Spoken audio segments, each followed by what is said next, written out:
Good afternoon, everyone, and welcome to our webinar this afternoon. We're talking about effective international supply chain management. This is one in a number of webinars that we're running on behalf of the East Midlands Growth Hub Cluster.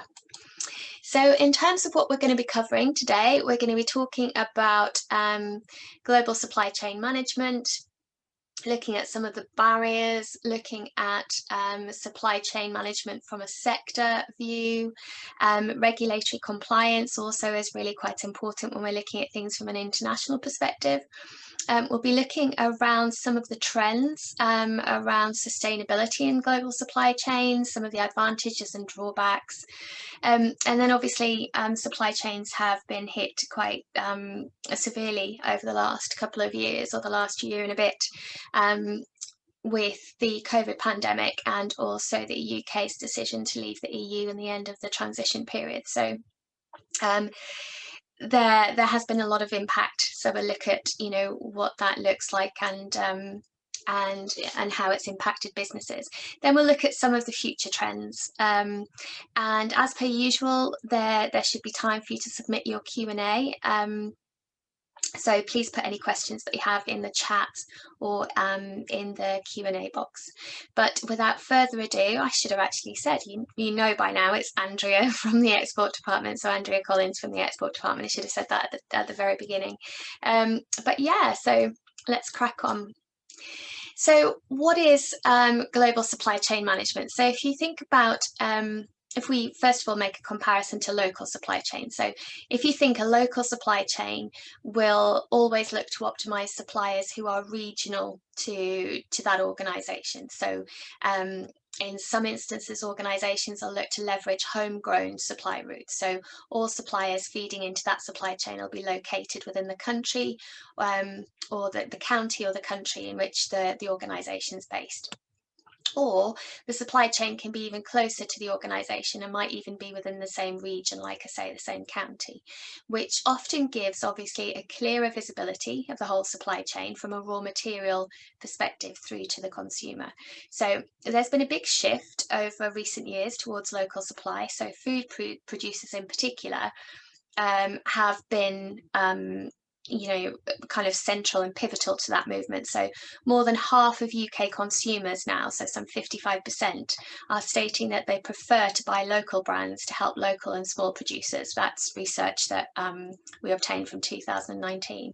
And obviously there's increased environmental pressures in terms of choosing local supply chains because of trying to reduce the carbon footprint, if you like. But then from a global supply chain perspective, so that's where a company chooses to use a low-cost country for sourcing, and it refers to the procurement of the products and services from countries which typically have lower labour rates and reduced production costs than those of their domestic market, for example. So a global supply chain will usually flow from the buyer's own country, so a UK company, and then it'll cross several different supplier tiers, and those suppliers will be located in other overseas markets. So global supply chain management involves planning how the entire supply chain will function as a kind of integrated whole, with obviously the aim being to generate optimum level of customer service, but while being as cost efficient as possible. Other aims might be, increasing the speed by which the product can reach customers. So, if you're supplying the APAC market, for example, you might want to have suppliers that are within that region, because actually getting product to them directly from the UK would be time consuming. And then other aims might be to increase the flexibility in dealing with the customer transactions. So again, when we're talking about different time zones and so on, then having local suppliers in other regions or other blocks can be really beneficial. So in terms of the actual management itself, obviously it incorporates management processes that integrate the network of suppliers and manufacturers and warehouses and retail outlets so that the right type of goods are sourced, supplied, produced, and shipped in the right quantities to the right locations at the right time, and they're received in sound condition. So it's quite an undertaking. And to achieve that successful integration, obviously flows of information such as purchase orders, shipping notices, way bills and invoices and so on, and then materials, so raw and finished goods, and then finances with payment and refunds, they all have to flow freely throughout the supply chain. So it has to be really coordinated effectively. And effective supply chain management on a global scale is obviously, because of all of these moving parts, really dependent on reliable logistics. And also importantly, we've talked a lot about this over recent months, reduced barriers to trade across both countries and blocks.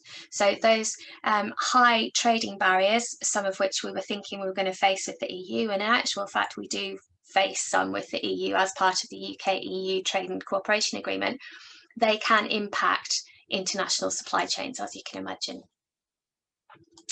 Okay, past barriers. So, what have been previous barriers to effective global supply? So, quite simply, one of the biggest ones is lack of supply chain flexibility. So the inability of the supply chain to be responsive and to react and change in order for the organization to meet the changes in market demand, the changes that their customers are having. Obviously, delivery times can be a big one as well. So just as the example I cited there about trying to deal with markets around, across the other side of the world from the UK can exacerbate delivery times, and so place the company at a competitive disadvantage, you could say. Obviously, lack of external partners able to meet requirements. So, China has been the go-to place for many, many years as terms of, a global supply partner, because they have had quite advanced systems and low labour costs.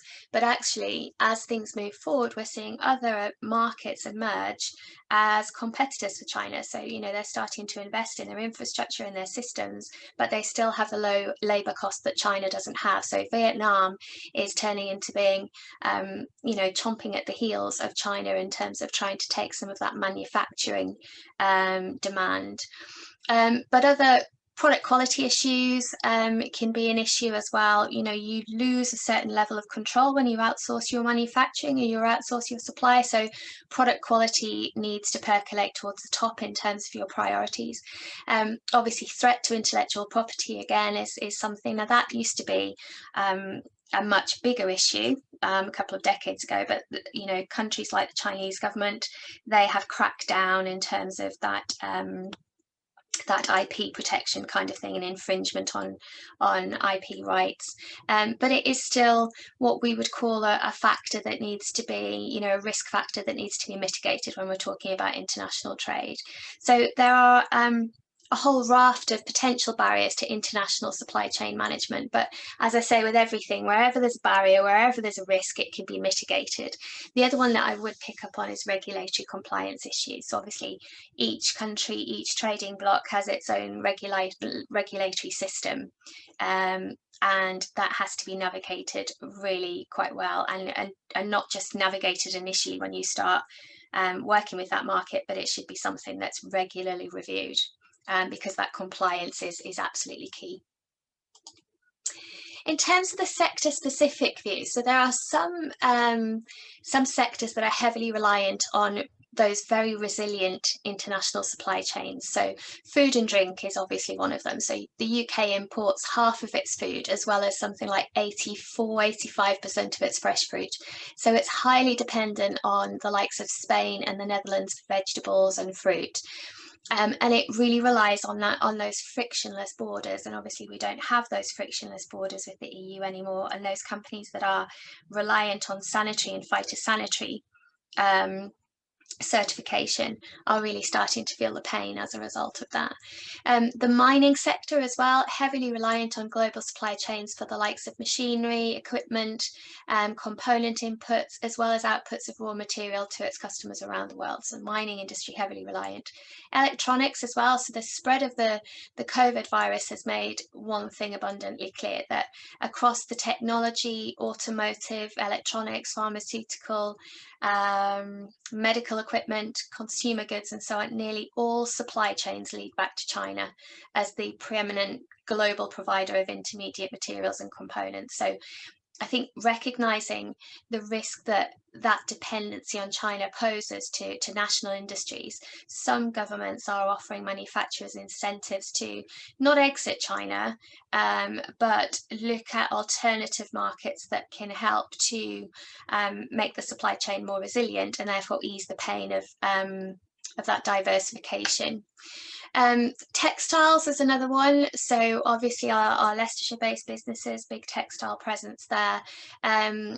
It's one of the most cost-sensitive sectors. The fashion industry is generally really quick to respond to shifts in global markets and trading conditions. So the sector's supply chains, for example, have undergone shifts even before the US-China trade tensions. So with production costs increasing in China, as I said, they've seen significant wage or salary rises over recent years. Then we've seen textile and garment makers already start to relocate manufacturing operations to other low-cost Asian countries, and Vietnam is one that I've mentioned obviously also. Automotive, so COVID and the recent trade war between the US and China have made one thing clear again, that the current supply chain model in that sector is just unsustainable. Again, the most vulnerable companies are those that rely solely on China for parts of its supply chain. And that vulnerability, that kind of disruption in supply chains is a cost that for some of the smaller companies can threaten their existence in that sector. So I think COVID and EU exit have caused a number of companies to revisit their global supply chains and think about the resilience within them and what they can do to boost that resilience. In terms of regulatory compliance, so there are really a number of different areas to consider. Obviously, the one that I am always going to go towards is trade, so import and export. So as those emerging economies have continued to experience explosive growth, manufacturers are finding lucrative markets for their products where non-existent previously. So, where we're seeing those markets that are developing significant GDP growth and those emerging middle classes and so on that have that disposable income, then, traders are starting to spot them as opportunities. But where an opportunity like that exists to tap into a market like that, then the trader needs to stay abreast of a wide range of really quite complex regulations that impact where and how an organisation can do business in that country. So we've covered a number of these in relation to the EU over recent months, obviously, and complexity is amplified when looking global, so looking beyond the EU. If you think where companies bringing raw materials or finished products into markets, they often have to contend with, a huge array of import requirements. So a strong compliance program within a company should include a formal process for identifying and responding to import and export requirements to make sure that regulations are met consistently across the organisation. It should be revisited frequently. So many organisations can benefit from implementing a trade management database or some kind of solution that can perform a whole range of functions. So, classifying products across all businesses, maintaining a compliant and controlled repository for all sensitive bills of material and classifications, and really having that central repository of all of that compliance related data. Obviously, supplier integrity and social responsibility. So many consumers and NGOs have been especially vocal about issues such as worker exploitation, additives in foods, and fair trade practices. So these issues would all typically fall under the umbrella of corporate social responsibility. And in this context, stakeholders can be really demanding, probably more so than ever. So companies have to be a lot more transparent about the social impact of their business practices. And as part of a company's effort to ensure integrity and social responsibility, guidelines requiring companies to report on employee-related human rights, anti-corruption and bribery matters, conflict minerals, all sorts of stuff are these kind of pressures that have been imposed on businesses, and these are the kind of things or measures that should be established and monitored. Environmental responsibility obviously plays a big part in supply chain compliance and is increasingly so. So government agencies obviously issue regulations with which companies must adhere to avoid significant business impacts. But given the complex regulatory environment, companies ideally should create a centralized approach for identifying and assessing the changes or additions to these regulations, as well as the impact on the company's supply chain, to make sure that they're identifying these proactively and they can comply with them. So regulation is a constantly changing beast, really, and obviously when you're dealing with international markets, you're monitoring several different compliance frameworks, if you like. And we're seeing that with the EU and the UK. We have kind of divorced our regulatory frameworks, and some of our UK businesses now are having to comply with, several different sets of different legislation and regulatory bodies, depending on whether they're placing goods on the UK market or the NI/EU market. So a lot to keep up to date with there. In terms of product safety and integrity, so obviously obtaining safety certifications is critical for manufacturers selling products globally. And obviously the EU has some of the most stringent measures globally. And we've discussed in the past details and issues regarding the EU CE mark and the UK CA mark. But those certification and testing requirements have grown more and more stringent in recent years, not just in the UK, but we see it in the UK and the EU, but we see it in the US and across the globe, really. So there are a large array of agencies and regulatory bodies that oversee that product safety and certification and testing, in addition to the safety of work environments and manufacturing of those products. So a company really needs to have a compliance program that includes tracking and managing required certifications and supporting documentation to make sure that it can demonstrate that those products were produced by the company are compliant with all applicable regulations. And that can be quite a big ask.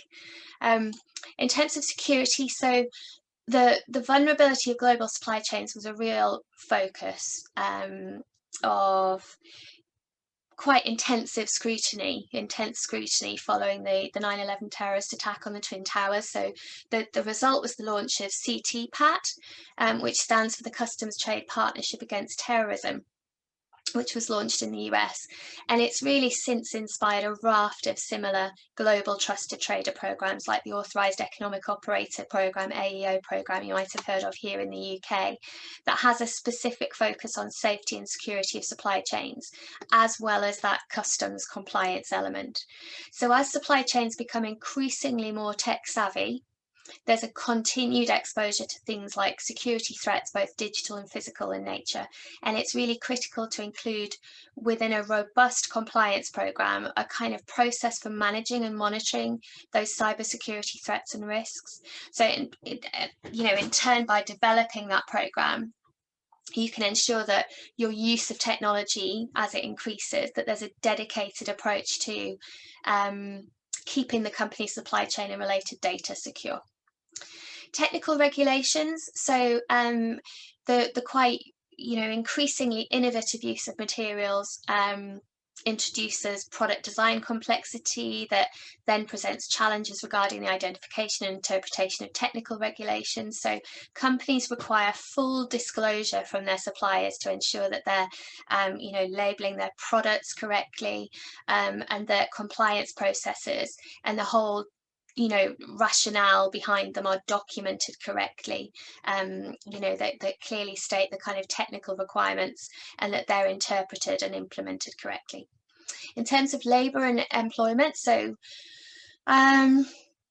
if you think companies continue to have a responsibility to source products that support fair wages and treatment for employees, as well as safe facilities. So where companies are continually working to ensure their supply chains reflect the highest ethical standards, and we've covered ethical considerations as part of the market research element in our risk mitigation session, but including that ethical sourcing as a component of a company's compliance program helps to demonstrate to its stakeholders that it's committed to sustainable sourcing and sustainable product development. And then finally, logistics and distribution. So there are really, really dynamic shifts in consumer behavior, and we see it across all sectors. So companies like Amazon and its Prime service have given rise to a consumer that just has right now expectations. So, you know, they require and expect and have come to expect things right now. So delivery pressure is requiring logistics networks and the supporting infrastructure to immediately respond. And in this kind of environment where the way business is being conducted is changing seemingly every day, it's critical for companies to have an understanding of their third parties, so their carriers or their 3PL or 4PLs, and in turn their third parties compliance standards, because as suppliers, distribution centres and consumption points shift, transportation providers need to ensure that they can maintain that regulatory compliance. So you can see there's a whole lot mixed into that whole regulatory picture with international supply chains. I mean, I find it fascinating, but it can be quite a headache setting it all up and making sure that it's regularly reviewed.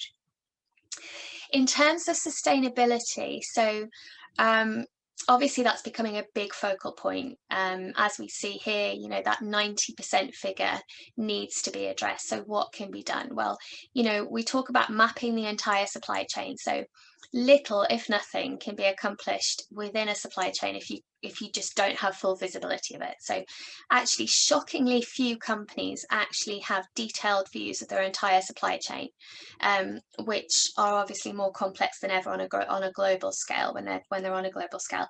And we've been doing a lot of kind of supply chain mapping and so on as part of our one-to-one support for businesses across the East Midlands area, because it's become a focal point now that we're thinking about duties and VAT and so on that apply to goods depending on where they're moving. So we've been doing a lot of this, and actually just to have it illustrated and you know, it's been quite powerful for clients to actually see it. Oh yeah, that's what it looks like, because you can make very informed decisions once you've got that kind of visibility. So mapping the entire supply chain is the starting point, and a quality map of that supply chain, it'll allow you to identify all sorts of impacts and risks and drivers of waste, and having that kind of like what we call a helicopter view of that supply chain can help you understand obviously things like environmental and economic and social challenges that are faced by you and your suppliers. And that can be, you know, extremely variable based on the sector that you're in, but through you know, developing a thorough map of the supply chain will show how those kind of human and natural resources are being used along each step of the operational and production process. Also educate and change mindset. So, you know, some measures to sustainability require not only procedural changes, but they require real deep-rooted behavioural and cultural changes. And a really important step to achieving sustainability is obtaining buy-in from staff and from suppliers. So as with anything sustainability focused, there's an education curve and sometimes agreement in principle, but reluctance to adapt in reality can be seen in a lot of different organisations. So that education and training resources can help to align everybody with the mission, you know, having that transparency within the company and bringing people on the journey. So showcasing success stories and leveraging successful case studies to build that kind of momentum within the company and throughout the supply chain can be really, really quite powerful. And then encourage and assist upstream. So sustainability can't be accomplished unilaterally, sorry, I can never say that word. It's not something that you can do when you're part of a global supply chain. You can't achieve sustainability on your own. So you're going to need support and you're going to need cooperation all the way back upstream. So you might not have the kind of persuasive power over your supply chain like a larger player, so you're a smaller organisation, but you do have the ability to influence supplier practices. So performing things like audits or enacting codes of conduct can all encourage suppliers to increase sustainability efforts, and importantly, be willing to assist you with them when possible. So I'm just taking a quick drink. Leveraging technology is another one. So obviously we're seeing continued advances in technology, and they're providing organisations with the ability to analyse and tweak and measure and optimise operational processes like inventory management, order and distribution management, and transportation management. And insights gained from these technologies can be leveraged to find and exploit opportunities for sustainable processes. So the use of technology is really, really important. Collaboration as well. So individual efforts, like I say, don't solve complex supply chain issues at a personal level or even at a company level. So many competing companies are starting to share portions of supply chains, and they're starting to collaborate on efforts to establish sustainable practices that can benefit all of them. And it might feel a little bit weird or a little bit counterintuitive to work with a rival company, but when you're combining efforts on sustainability, that's the only way that it can really result in positive public perception and credibility with customers. Reverse logistics is an interesting one. So with the rise of sustainability, reverse logistics is one of the next focuses for retailers and manufacturers around the world globally. But obviously there are always going to be some countries that are kind of, trailblazers in sustainability. So in a kind of 100% circular economy, the return flow is equal to the volume of the original transaction. So the EU Circular Economy Package, or it's become known as CEP, announced last year as a perfect example of regulation impacting this kind of sustainability drive.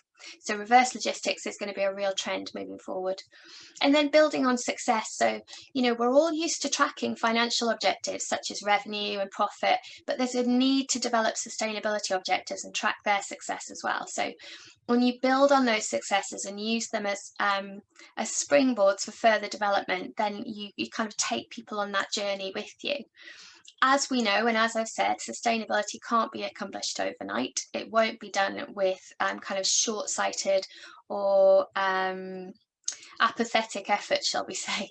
So, and it also might, require an initial investment. But we know that consumer demands and changing regulations have pushed environmental concerns into the discussion for businesses across the globe. And while it may have been a box ticking exercise for some organisations in the past, they will have to start to comply as greater tax burdens are imposed for compliance with environmental measures. So ultimately, a sustainable approach to supply chains will be the only viable choice for any company's long-term success. What about the advantages? So, we talked about how there's been a movement in certain sectors to bring supply back to the domestic market, but there are still a number of companies whose first course of action will be to look beyond the UK shores. And there are a number of advantages for that. So, you've obviously got expanded sourcing opportunities. So you've got a global market that offers lots of opportunities to secure a kind of diverse selection of workers and materials and products. And that larger selection of goods and services often means a company has the opportunity to select higher quality or lower cost options. So you have a lot more opportunity there, if you like. Also a broader perspective on business. So, global trade makes you think differently. It kind of changes and broadens your perspective. So that having that greater cultural awareness boosts diversity and inclusion in companies and can be a real source of innovation. And obviously that broader perspective leads to new ways to solve problems. So that's just a kind of very holistic benefit of international trade. But having been in that market for some 25 years now, I can testify it absolutely does. A global perspective of a business makes you think very, very differently. Then greater variety. So where you're operating in a kind of commoditized market and you need to differentiate your offering, then that global supply chain can work wonders. So you've got greater choice and more options to set yourself apart from other companies that aren't using global supply chains. And then they also let you stretch, reaching goods you'd never otherwise be able to offer your customers. So that can be another significant benefit. Lower costs, obviously that's one of the major drivers, particularly for UK companies. So, we may obviously incur freight costs and shipping time when we're sourcing globally. But even once that's factored in, sometimes the cost savings from purchasing goods from other countries can still be quite significant. So whether you're buying in components that you plan to finish in the UK, or you're simply reselling finished products, there might still be cost efficiencies through global sourcing. And if you're willing to keep an eye on fluctuating currency valuations, you might be able to pad your profits even more. So of all the reasons to consider global supply chains, again, like I say, lower costs is one of the most common. And then supplier development. So it's often possible to support specialist product offerings, leading to opportunities for increased innovation. So there's a kind of some companies want to get involved in global supply chains because they have a desire to share expertise and to be responsible for upskilling a new market or a new workforce, and that can represent a real motivation for some companies. International customers. So obviously supply chains aren't just about where you buy your goods from. The other part of the equation is where you ship your goods to. So if you had more customers, could you sell more stuff? Of course you could. And so that's a big wide world out there that is just waiting to be tapped, really. And I think that's, when I'm soul searching for some of the benefits of EU exit, I sometimes wonder whether it's going to require us to upskill to trade just with the EU. So therefore, once we've acquired those skills and that knowledge, do these really exciting global markets look that little bit less daunting, and we're more compelled to get out there and be, big and bold and really put our name on the map, because we're not a huge exporting nation, but we really could be. And then finally, higher volume. So particularly for retail sales, that's one of the factors that limits how much you can sell, is the amount of money you can invest in purchasing inventory. So if you can buy more, in many cases you can sell more. So accessing those kind of lower costs and more efficient production capabilities means much higher volume sales for your company. And then additionally, global supply chains give you the opportunity to broaden your vendor horizons. So a bigger, more diverse pool of potential vendors might just help protect you from those costly out of stock situations. So what are the drawbacks? As with every advantage, there's got to be a disadvantage. So you've got larger scale management issues. So obviously the opportunity to grow business goes hand in hand with the issue of greatly increased supply chain complexity when it comes to management. So companies really have to scale up all aspects of their business as it grows across borders, which can obviously cause teething problems and problems that stretch across the globe, really. So sometimes we see inventory issues and distribution issues. They can be quite high on the list of problems encountered by going global. So that large scale management can't be underestimated. Obviously, potentially you've got longer lead times. So while the production time can be quite quick, obviously the lead times can often be much longer, as the goods are going to require shipping that can add to the lead time. And so it might mean that there's more forward planning that needs to be done, which can be a challenge.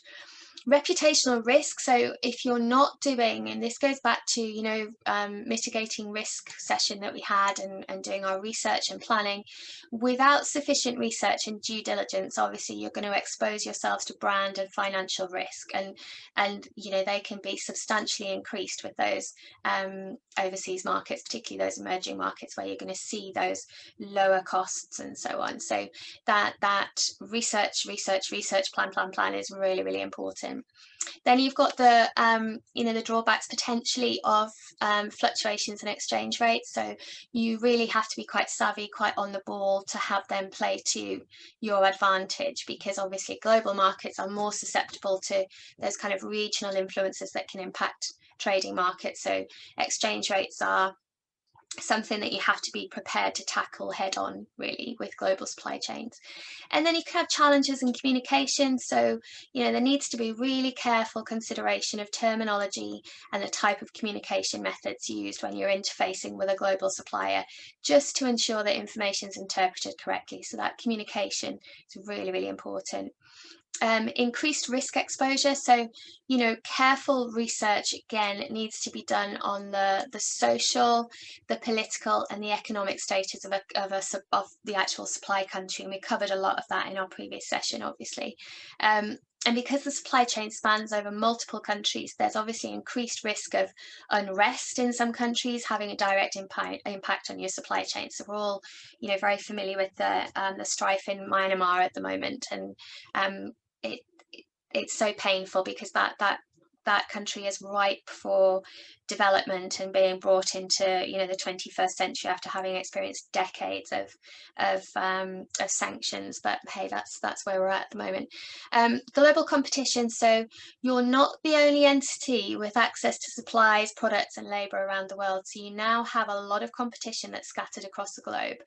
So that globalization really necessitates that supply chains are highly efficient and well run in order to stay competitive in that global market, because your competition is just kind of like increased when you operate on that stage. And then information collection challenges. So with different aspects of your supply chain scattered around the world, and with that increasingly complex process for getting products to customers and data collection and all that, oversight can be a significant new challenge. So while big data analytics obviously is helping some supply chain managers tackle the issue of information collection, it's still really quite a large problem that's emerged alongside globalization. So again, with everything, if you've got foresight of it, or it's there as a risk or a challenge, then you can mitigate against that. Loss of control. So obviously, due to the distance in the working relationship, the different time zones and so on, it can be difficult to manage communication and oversee perhaps the technical aspects of the production process. And as I mentioned earlier, obviously quality issues can also be quite complex to manage. And then legal issues. So obviously operating across borders means operating in countries that will very likely have different laws and regulations. So, secret product details and formulations may be less safe in markets where they have less stringent IP laws. And in another example, a country where you have a factory may have very different employment laws than another where you have an identical factory. So it's all these kind of factors that need to be taken into account. In terms of the impacts and influences, wow. So obviously pandemic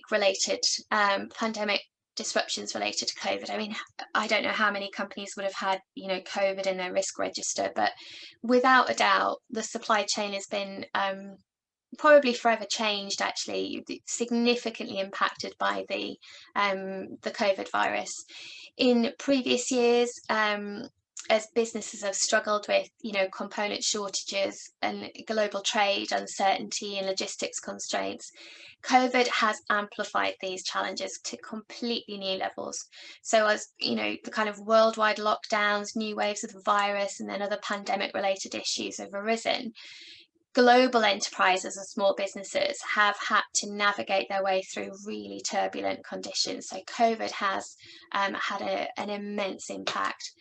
But then component supply constraints. So, 2017, 2018 saw electronics demand dramatically outstrip supply. And that caused lead times for commodity devices like capacitors, resistors, diodes, transistors, and so on, stretches as long as 60 weeks. Now, on the supply side, the shortage was spurred by insufficient growth in component capacity and production. But then pandemic-related needs have unveiled more challenges as priorities have shifted. So these component shortages have made a drastic impact on global supply chains. But then also demand expansion. So, consumer demand for electronics has been fueled by the pandemic as well, because obviously many schools and offices have closed their doors and switched to remote working and learning. And with the current state of the pandemic, the global economy's ascent back to pre-pandemic levels really, as we sit at the moment, remains uncertain. And, that's backed up by the International Monetary Fund. So the new normal, whatever that may be, is changing our daily needs as well. So the electronics market continues to outgrow the global economy. It's absolutely crazy. Global trade and tariff uncertainty. So, trade and tariff implications have registered quite low on the list of UK company concerns until EU exit. But obviously we saw the US-China trade war, and that led to supply chain disruption and uncertainty amongst business leaders and buyers. So the value of an intelligent global supply chain tied to a well-positioned global manufacturing network allows a company to balance its costs and its risks, and allows speed should it need to switch suppliers, which is where a number of companies fell down in the COVID crisis. We've seen labour shortages, so like in all international trade related activity in the UK, labour shortages in global supply chain management is an issue. Although, you know, there is an increasing number of universities and other bodies that are offering suitable qualifications. Global logistics constraints. So as waves of the pandemic made their way through the world, then global logistics became increasingly difficult to navigate. So especially in early to mid 2020, where companies were really reactive rather than strategic. You know, they were kind of just battling to keep going, really. And I think as a result of those changes, then supply chain managers have had to take really urgent actions, such as, you know, quickly identifying new shipping options, identifying, you know, additional options for last mile deliveries, and rerouting to avoid border closures and so on. So there's been a lot of kind of speedy decisions or off the cuff decisions that have had to be made just to continue trading. But then I think I alluded to this earlier with China, so higher labour costs. So another factor driving the pricing and availability issues of recent years is the long-term increase in labour expenses in China. So that's, you know, the key market for electronics manufacturing. So we've actually seen in China average annual wages rise by 63% between 2011 and 2016. And Chinese government predicts that the total available workforce in China, which stood at about 900 million in 2017, is likely going to drop to 700 million by 2030. So companies with manufacturing operations in China need to keep this top of their mind as they expand the assembly of their product lines as part of their global supply chain.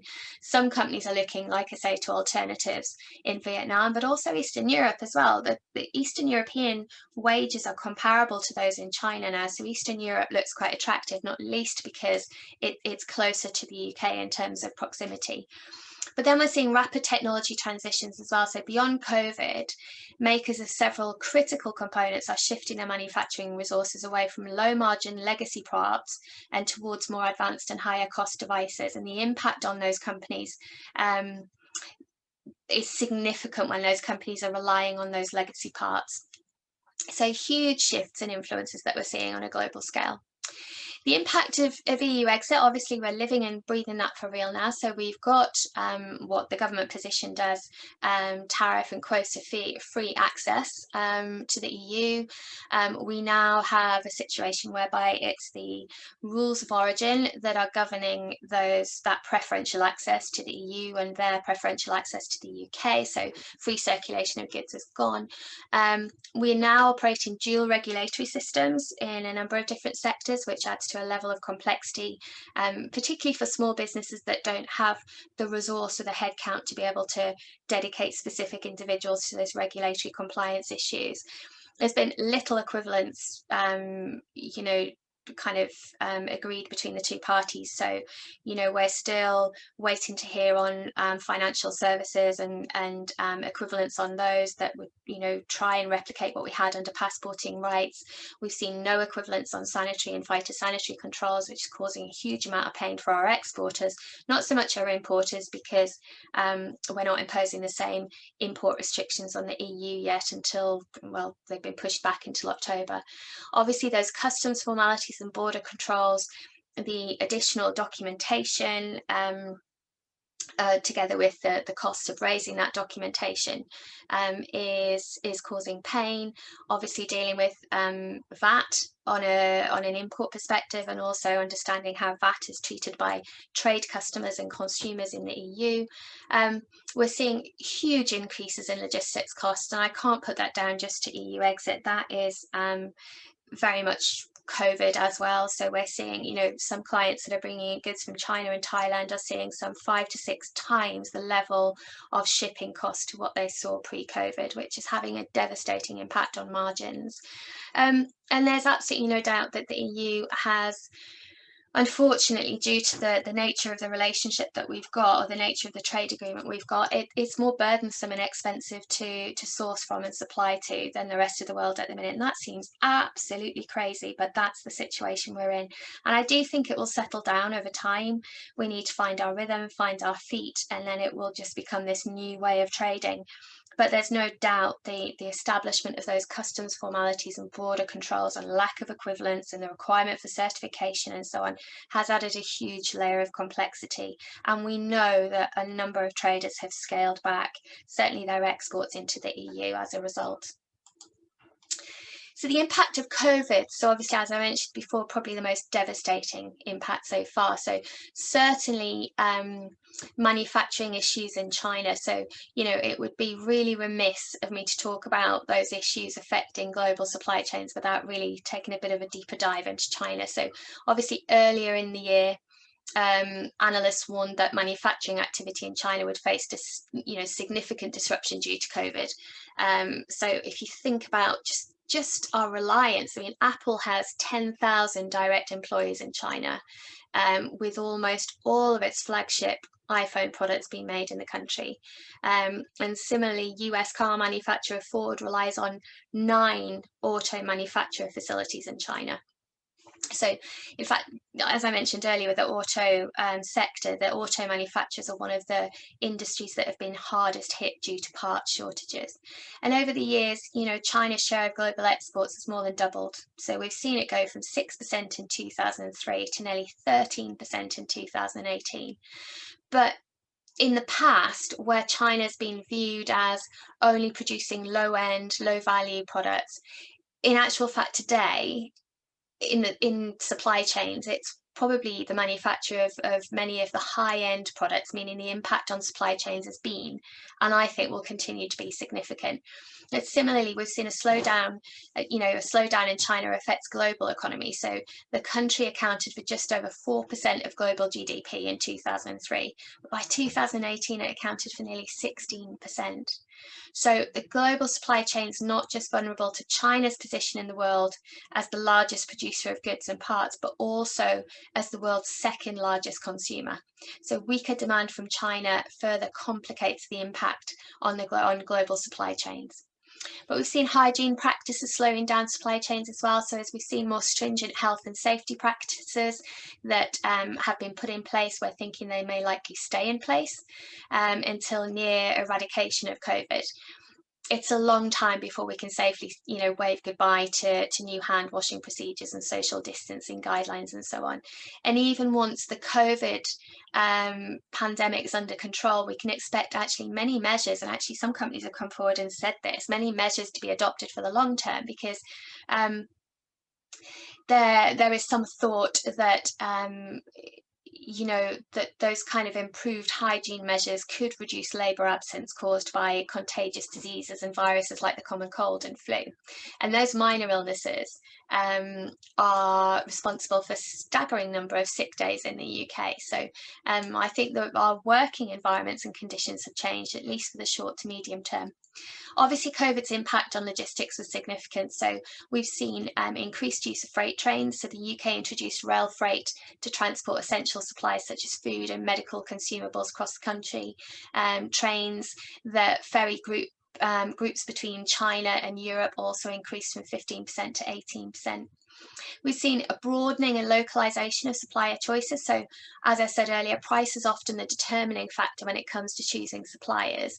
And globalization has meant that importing materials and goods from the other side of the world is often more affordable, like I say, than sourcing them from locations right on your doorstep. But businesses with far-flung suppliers have been stung significantly by travel restrictions and other rules due to the virus. So that, combined with increasing customer demand for environmentally friendly products, could mean that geography becomes a bigger part in that whole deciding process, if you like, that whole decision process.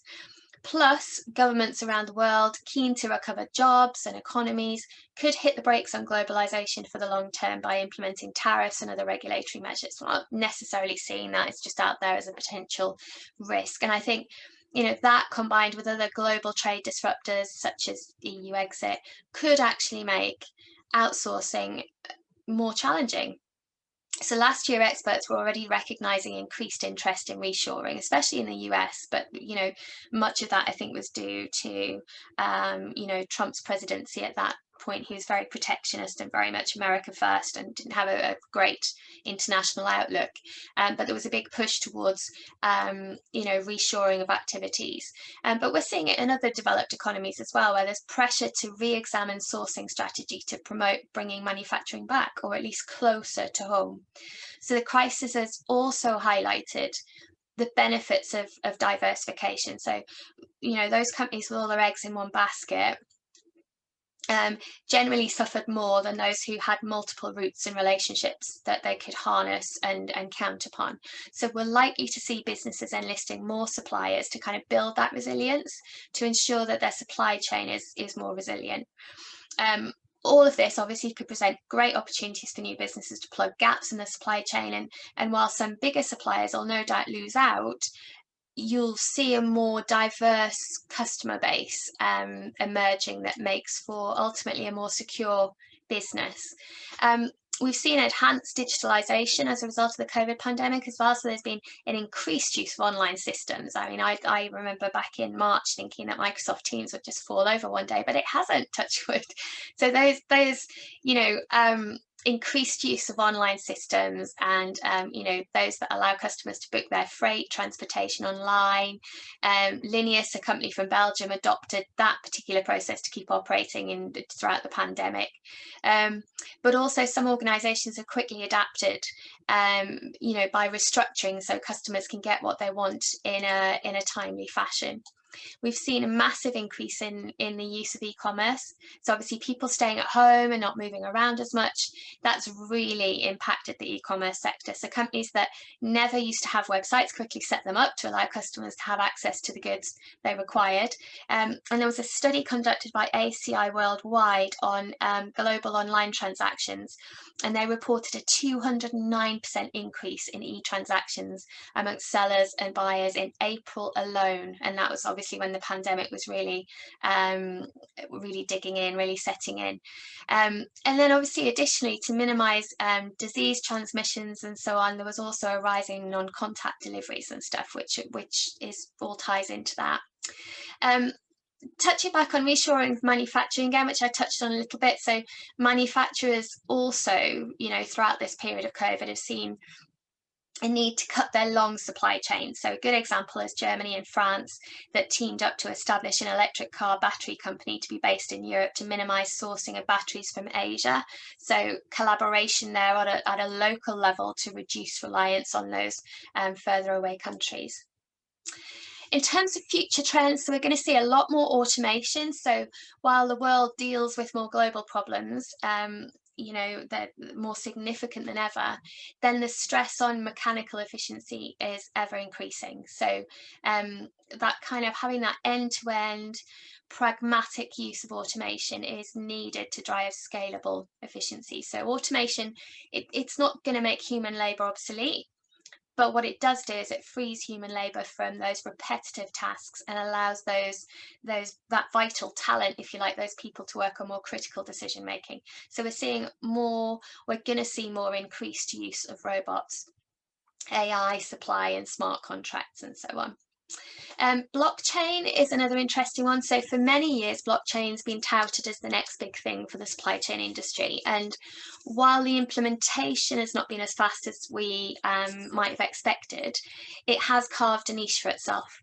So the food and beverage industry has widely adopted blockchain for traceability. So a survey from Juniper Research suggests that blockchain can save them something like 31 billion by 2024.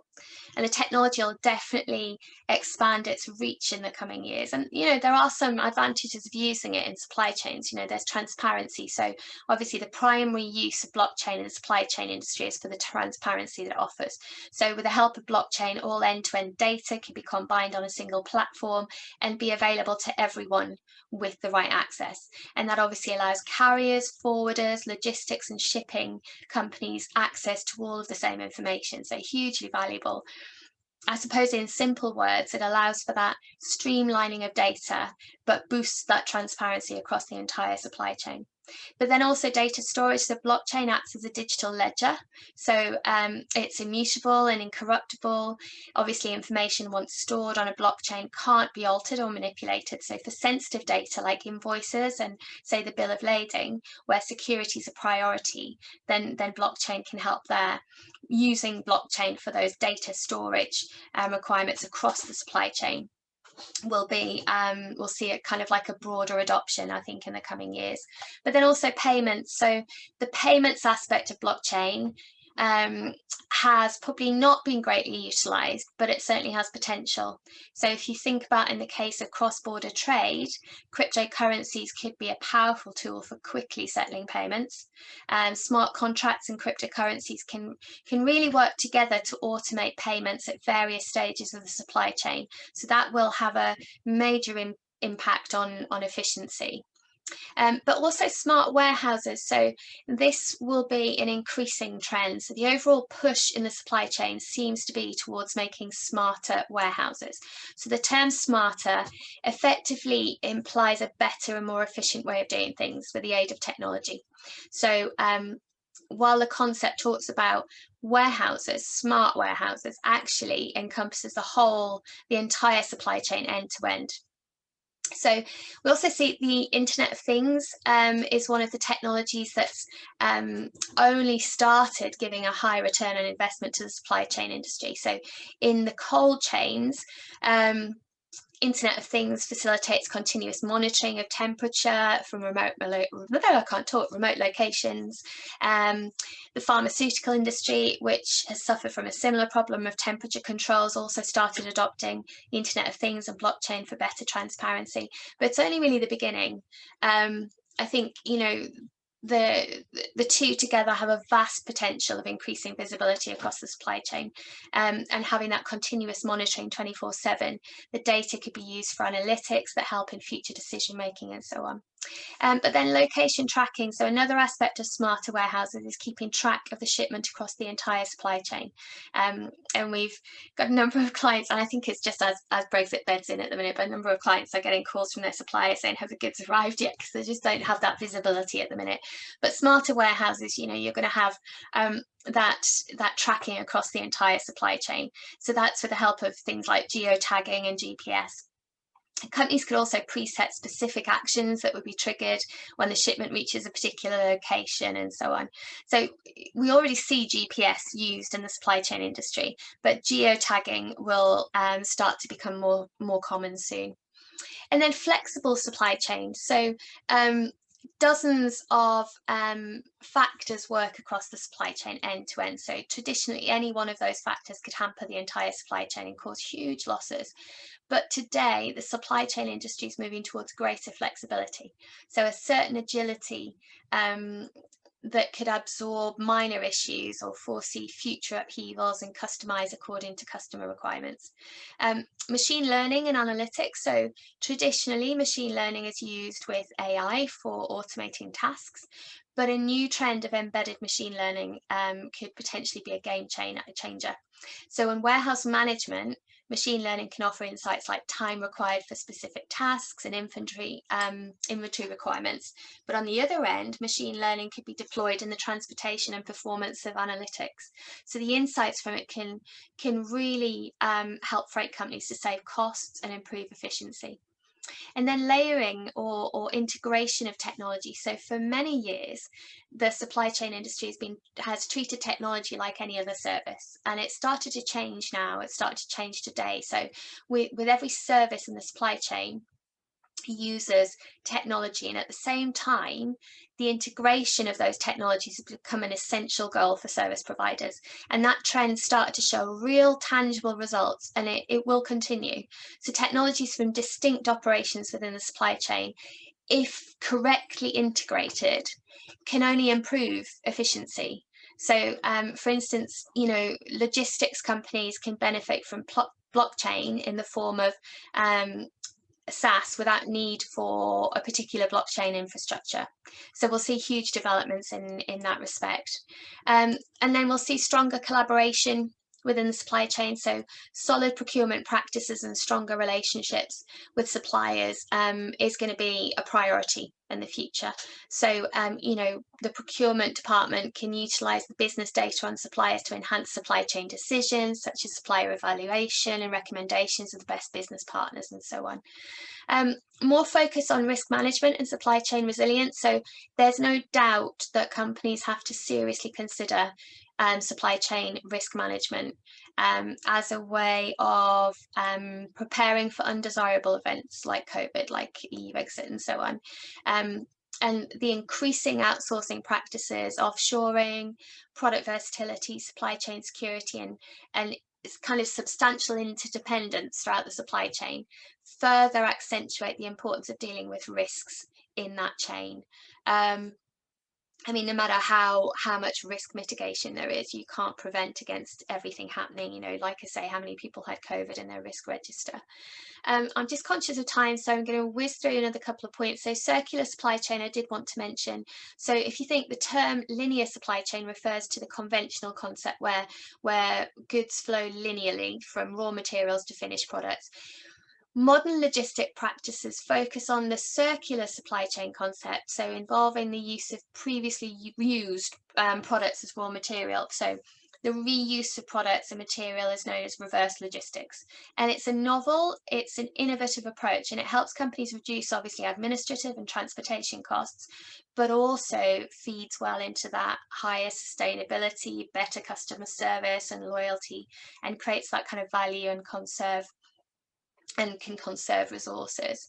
So really what it's saying is those used products can be kept in circulation through good cooperation between companies and their suppliers and customers. And we've seen certainly with our clients a number of companies that are starting to think about that circular supply chain and how they can use that to reach their sustainability targets.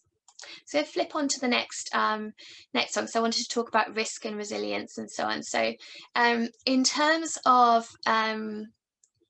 mitigating that risk and building resilience, obviously uncovering and addressing the hidden risks is key. So modern products often incorporate critical components or sophisticated materials that require specialized technological skills to make, and it's really difficult for a single firm to process the breadth of capabilities necessary to produce everything by itself. So if you consider the growing electronics content in modern vehicles, for example, so automakers aren't equipped to create the touchscreen displays in the entertainment and navigation systems, or the countless microprocessors that control the engine, steering, and functions such as power windows and lighting.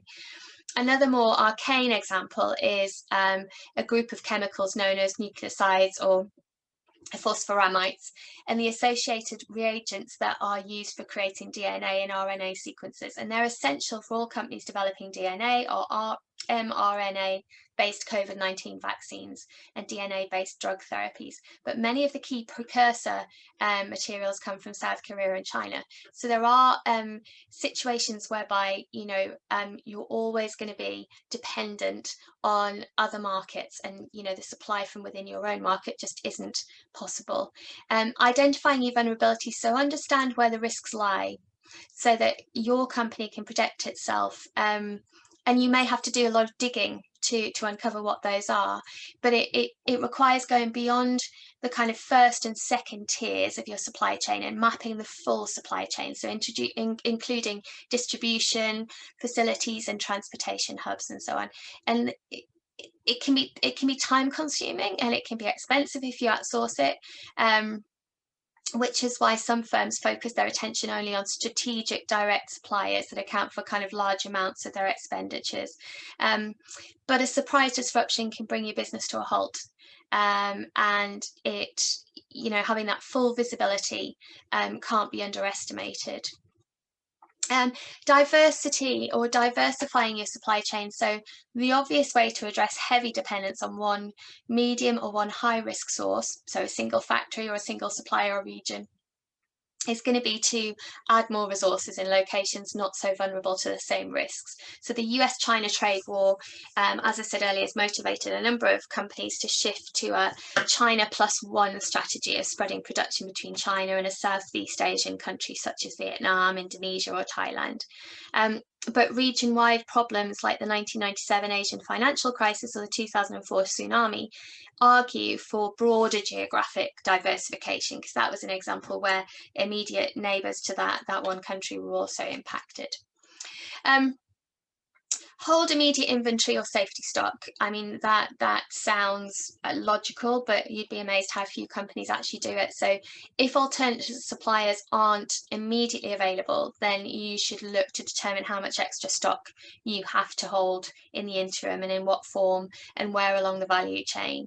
Of course, that kind of safety stock, like any inventory, carries with it risk of obsolescence and also ties up cash. So that there needs to be a balanced approach to that. Take advantage of process innovations. So as firms relocate part of their supply chain, some might ask their suppliers to move with them, or they might bring some production back in-house. Either course, so transplanting a production line or setting up a new one, is an opportunity to make major process improvements, because that's, if you think that part of the change, you can unfreeze your organizational routines and revisit design assumptions underpinning the original process. So it's an opportunity to review and re-energize and innovate.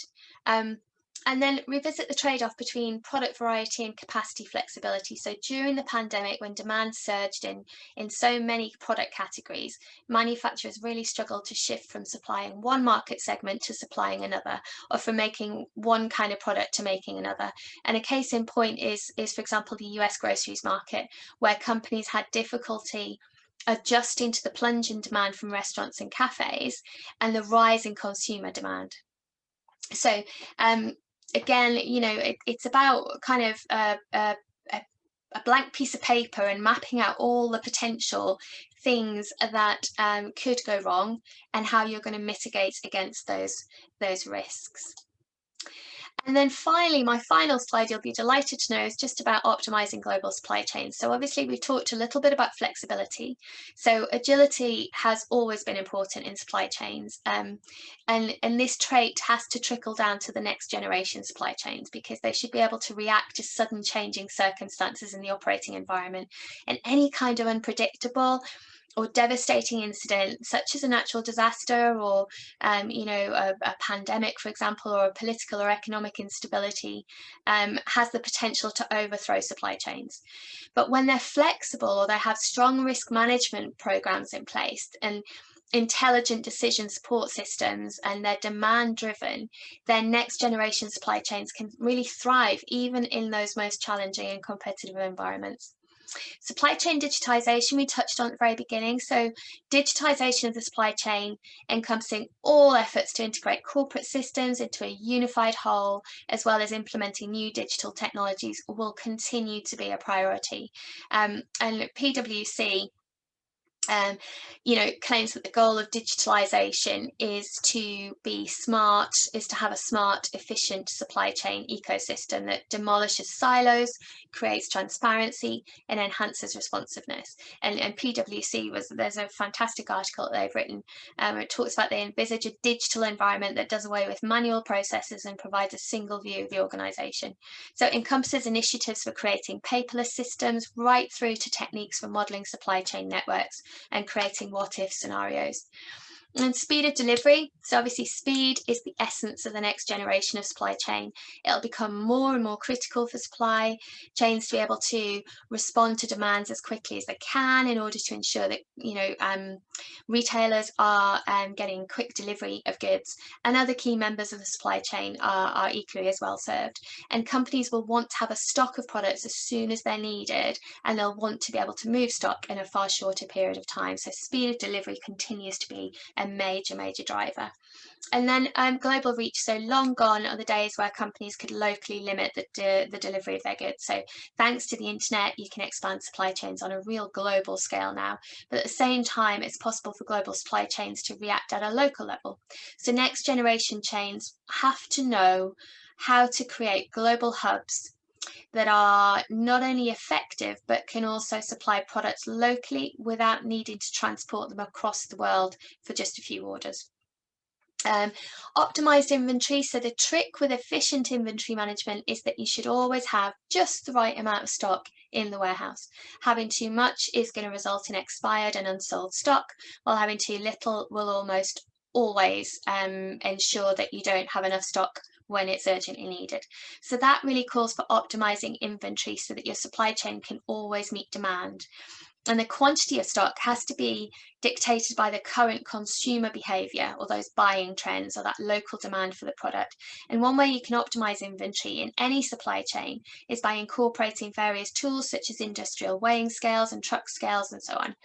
Innovative shipping techniques can also be used to speed up the whole delivery process.